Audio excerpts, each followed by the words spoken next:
बहुत समय पहले की बात है। नेपाल के तराई में एक राजकुमार पैदा हुए। नाम था उनका सिद्धार्थ।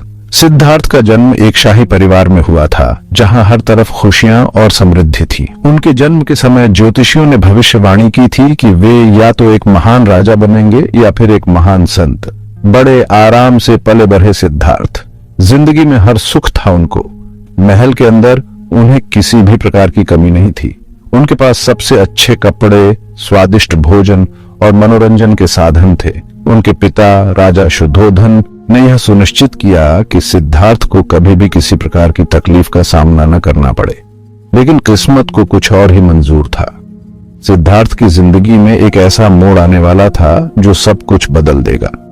एक दिन महल से बाहर निकले सिद्धार्थ। उन्होंने पहली बार महल की चारदीवारी के बाहर की दुनिया देखी।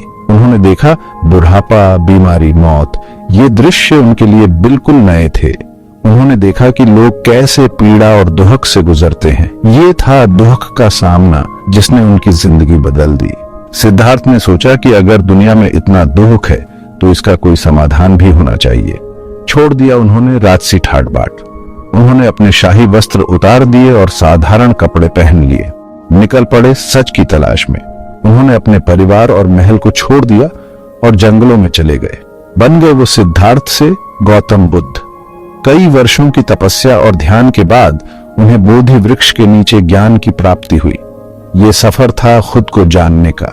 यह यात्रा केवल बाहरी नहीं थी बल्कि आंतरिक भी थी। ये सफर था दुख से मुक्ति का। उन्होंने जाना कि दुख का कारण क्या है और उससे कैसे मुक्त हुआ जा सकता है। ये सफर था जो हमें बुद्ध के रूप में ज्ञान का प्रकाश दिखाता है।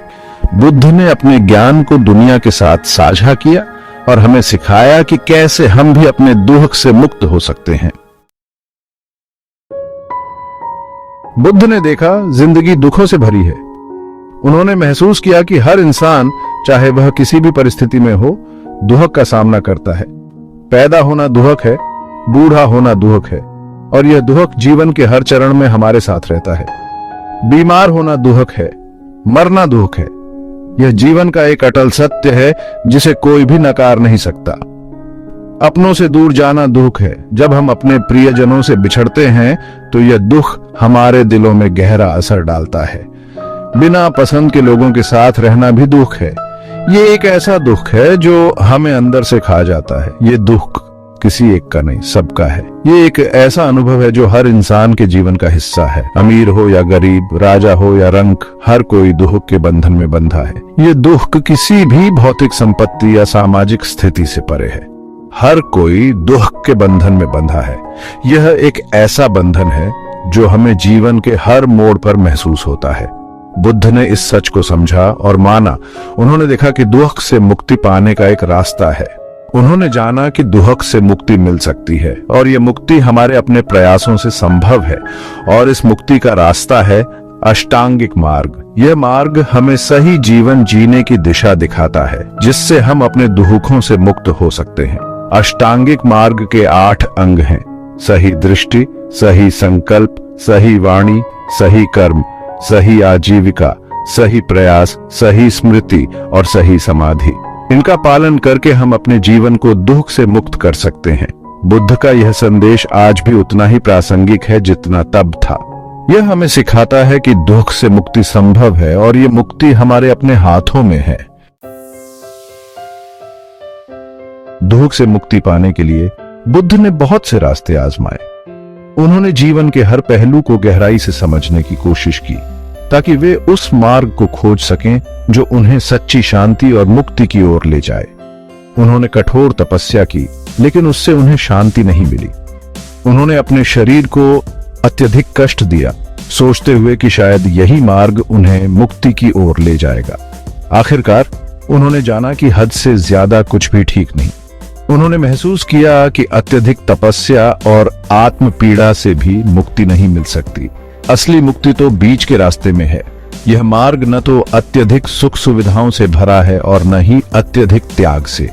न ज्यादा सुख सुविधा, न ज्यादा त्याग। बुद्ध ने यह समझा कि जीवन में संतुलन ही सबसे महत्वपूर्ण है। संतुलन ही असली कुंजी है। जब हम संतुलन में होते हैं तभी हम सच्ची शांति और मुक्ति का अनुभव कर सकते हैं। इसी संतुलन को पाने के लिए बुद्ध ने अष्टांगिक मार्ग का उपदेश दिया।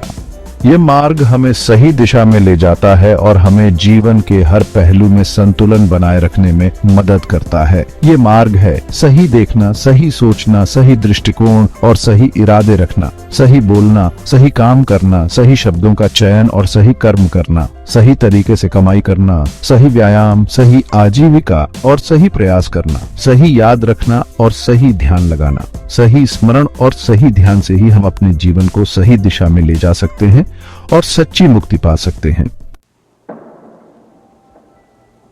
बरसों तक भटकने के बाद बुद्ध एक पीपल के पेड़ के नीचे ध्यान में बैठे। ये पेड़ आगे चलकर बोधि वृक्ष कहलाया। यहीं पर गहरे ध्यान में उन्हें ज्ञान मिला।